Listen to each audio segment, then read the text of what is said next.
Eh bien, salut la team, j'espère que vous allez bien en ce 14 juillet 2023. Je suis content que vous soyez avec moi et aujourd'hui, j'aimerais vous présenter un produit de la marque Ventrue. Qu'est-ce que c'est que cette marque-là? Eh bien, comme vous pouvez le voir, ils font des dashcams. Dashcams qui sont beaucoup utilisés dans le monde de la voiture et tout particulièrement en Asie.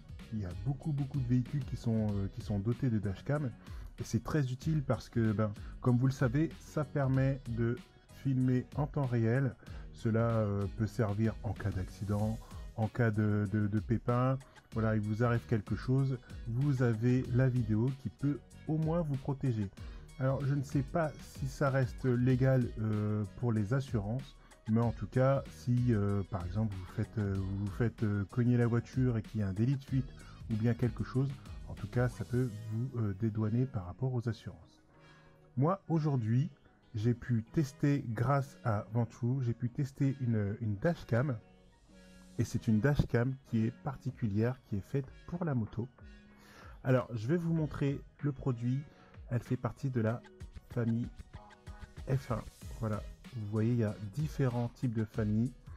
Et là, moi, c'est celle-ci que j'ai. Alors, comme vous pouvez le voir, elle est munie de deux caméras. Il y a une caméra qui sera en 1080p et une en 4K. Vous avez toute la partie qui va gérer les informations des deux caméras. Ici, on a une télécommande qui va pouvoir allumer l'appareil, qui va pouvoir déclencher les vidéos, qui va pouvoir déclencher aussi le micro ou le coupé, ainsi que l'appareiller. Et tout ça, il y a une superbe application qui est dessus. Voilà, c'est la marque Ventrue. Franchement, pour l'avoir essayé, vous allez voir, j'ai fait une petite vidéo avec le petit comparatif de ma petite caméra aussi. Et vous verrez que franchement, en termes de qualité vidéo, ça rigole pas. C'est vraiment du beau matériel. Et je vous invite à aller sur leur site pour regarder. Donc c'est Ventrue. Je vous mettrai le lien dans la vidéo. En tout cas, voilà, ventrue.com. Si vous êtes intéressé, allez-y. Allez, c'est parti. Je vous présente le matériel. Je vous déballe tout ça. Je vous présenterai aussi l'installation sur la moto et puis je vous montrerai pour terminer les images que ça donne durant le roulage. Et c'est parti!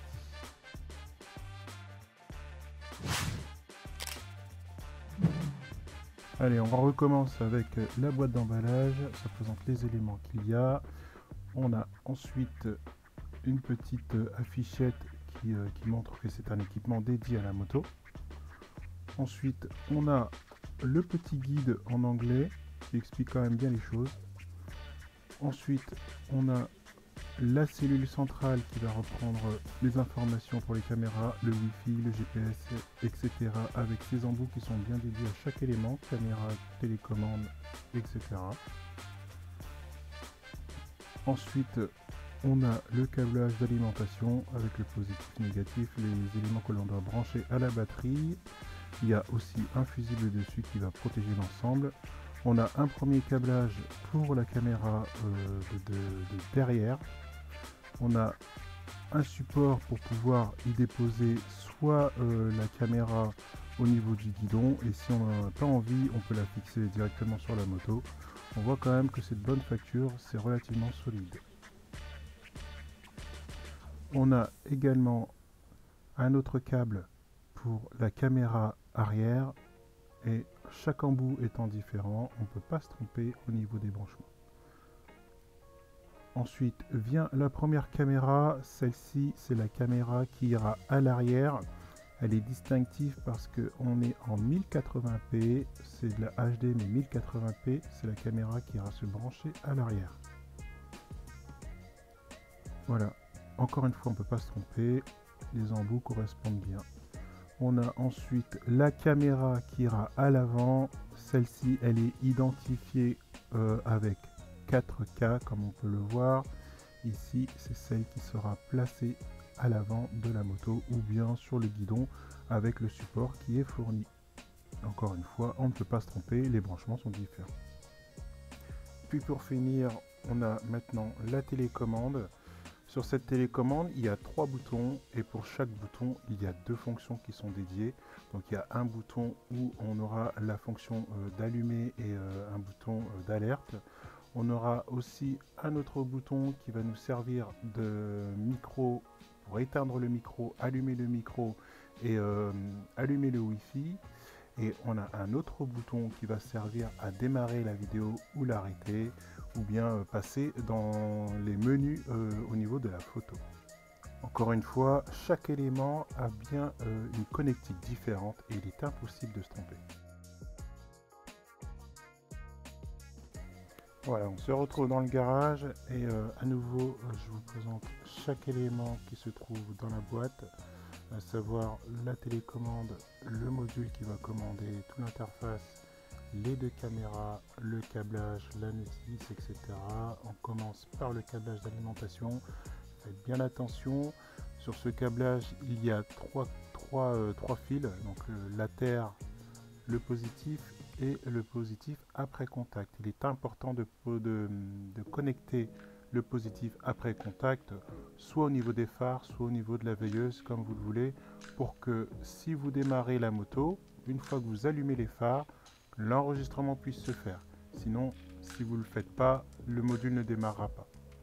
Donc, on a encore le câblage qui va servir pour les caméras. On a le support, on a le câblage qui va servir pour la caméra de devant. On a nos 2 caméras, celle-ci c'est à l'avant, celle-ci c'est à l'arrière. Et puis on a notre télécommande avec un câble qui est suffisamment long pour aller de derrière la moto jusqu'au niveau de votre guidon. Alors faites bien attention quand vous placerez votre télécommande à ne pas empêcher le guidon de bien tourner, sinon vous risquez d'avoir des problèmes. Allez, on va procéder au démontage. Donc on va commencer par démonter, par enlever la selle, et puis ensuite on enlèvera un peu de carénage. On va juste démonter les vis, enlever le carénage arrière pour pouvoir faire passer le câble. Lorsque vous mettrez votre caméra à l'arrière, il faut faire passer le câble, il faut que ça soit propre.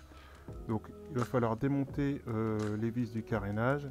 Donc on commence par enlever les supports des poignées, enfin du moins les poignées arrière, pardon. Ensuite on va enlever le carénage. Donc on va juste le dévisser, on va pas l'enlever complètement. On va juste enlever les vis pour pouvoir avoir accès au passage de vis, enfin du moins au passage de câble suffisant. Donc quand même faites bien attention quand vous faites voilà. Donc voilà, on va juste décaler un petit peu. Ensuite on va enlever les vis du réservoir pour pouvoir le soulever, pour faire passer les câbles en dessous proprement. Donc à rappeler, hein, il y a le câble de la caméra et le câble de la télécommande. Donc voilà, je soulève le réservoir, je le cale avec une cale en bois. Là je commence à placer le module. Je vais dégraisser la surface pour pouvoir optimiser le collage. J'utiliserai du coup un scotch double face. Donc voilà, là je dégraisse bien. Je dégraisse bien l'endroit. J'utilise mon scotch double face. Je mets une partie sur le module. On essaie de découper proprement au cutter. Et puis j'enlève le papier et je place mon module correctement à l'endroit où je le souhaite.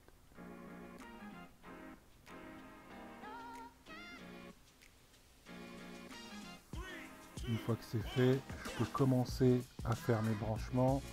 Donc là, je vais commencer à brancher la caméra à l'avant. Je vais ensuite brancher la caméra à l'arrière. Et là, je vais m'occuper de brancher la partie alimentation. Donc dans un premier temps, j'avais connecté le négatif donc, sur la masse, le positif sur le positif, et j'avais mis aussi l'après-contact sur le positif. Mais ça n'allait pas parce que quand on démarrait la moto, instantanément, la vidéo démarrait. Et c'est pas ce que l'on veut. Donc je vous conseille, c'est de brancher vraiment l'après-contact sur le phare ou la veilleuse. Donc là, je repère l'emplacement où mon câble va passer sans gêner le braquage au niveau de la moto. Donc je passe mes câbles, je les fais passer en dessous, de tout le renfort. Et puis là, je plonge mon câble pour pouvoir y brancher ma caméra. Voilà, je regarde si tout va bien, ça me semble pas trop mal. Et ici, au niveau de la partie noire, je vais y coller la télécommande. Donc je regarde si tous les câblages ne touchent pas la fourche, parce que ça peut occasionner des problèmes si jamais c'est le cas.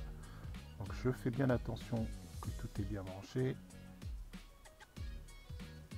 Et puis là j'utilise des Colson pour pouvoir faire mon installation proprement, qu'il n'y ait pas des fils qui se baladent trop. Je le fais aussi pour le câble qui est en trop, je le roule bien, je mets des Colson. Et puis je finis par câbler ma dernière caméra. Voilà, je retire le scotch double face. Par souci, parce que je suis un petit peu parano, j'ai mis aussi une petite vis. Et une fois l'installation faite, j'ai mis l'application sur mon téléphone et j'ai fait un test. Et comme vous le voyez, eh bien, je suis à l'envers sur la vidéo. Et ça, tout simplement, c'est que je n'avais pas orienté la caméra. Donc, plus tard, j'ai orienté la caméra dans le bon sens, c'est-à-dire que je l'ai juste retourné.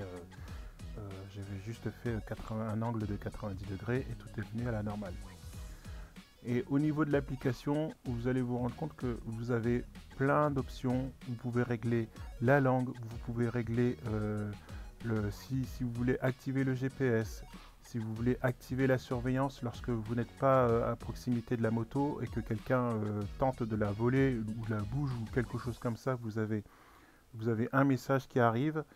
Vous avez l'heure à régler, vous avez soit en kilométrique, soit en miles, vous avez la sensibilité, vous avez la sensibilité du Wi-Fi. Vous pouvez régler pas mal de choses sur cette application là et je la trouve vraiment géniale. L'installation se fait très rapidement, le Wi-Fi se connecte, s'apparaît très rapidement. Vous avez même une notification auditive lorsque vous avez bien fait les branchements. Tout se passe franchement sans difficulté. Il suffit vraiment de ne pas être trop comment je peux dire, voilà, on n'a pas besoin d'un bac pour pouvoir brancher et pour pouvoir connecter son application. Vraiment tout est facile, même dans le petit guide qui n'est pas en français mais en anglais, on arrive quand même à s'y retrouver. Relativement simple, les options sont relativement simples à comprendre. Donc voilà, je vous fais l'essai. Là, c'est vrai que je suis à l'envers sur la vidéo, mais encore une fois, je n'avais pas retourné les caméras. Voilà, donc sur l'application en façade, vous avez le micro que vous pouvez couper, vous pouvez prendre des photos, vous pouvez arrêter la vidéo, vous pouvez la mettre en plein format ou pas, vous pouvez splitter les caméras, soit celle à l'avant, soit celle à l'arrière. Et là, une fois que vous avez fait vos vidéos, vous avez l'ensemble des vidéos qui est sur la carte mémoire. Donc là, c'est tout ce qu'il y a sur la carte mémoire. Si vous désirez les garder, vous les gardez. Si vous ne voulez pas les garder, vous pouvez l'effacer. C'est très simple. Voilà, une fois que c'est fait, il n'y a plus rien sur la carte et vous pourrez repartir sur quelque chose de nouveau. Voilà. Dernière étape, ça consistera à comparer les deux vidéos entre ma caméra DJI et la caméra de l'équipement installé. Et ça, je vous laisse le voir maintenant avec cette petite vidéo comparative.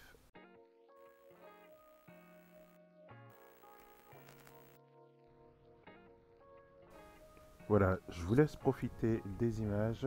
La vidéo, pour moi, s'arrête ici. J'espère que tu l'auras apprécié et si c'est le cas, n'hésite pas à me laisser des petits commentaires. Si tu n'es pas abonné, n'hésite pas à t'abonner. Je remercie comme habituellement tous les abonnés de la chaîne. Merci à vous parce que ça me donne encore beaucoup de courage pour pouvoir continuer et vous proposer d'autres contenus. D'ici là, je vous fais des bisous. Prenez soin de vous. C'était 17 Nubian pour vous servir. Ciao.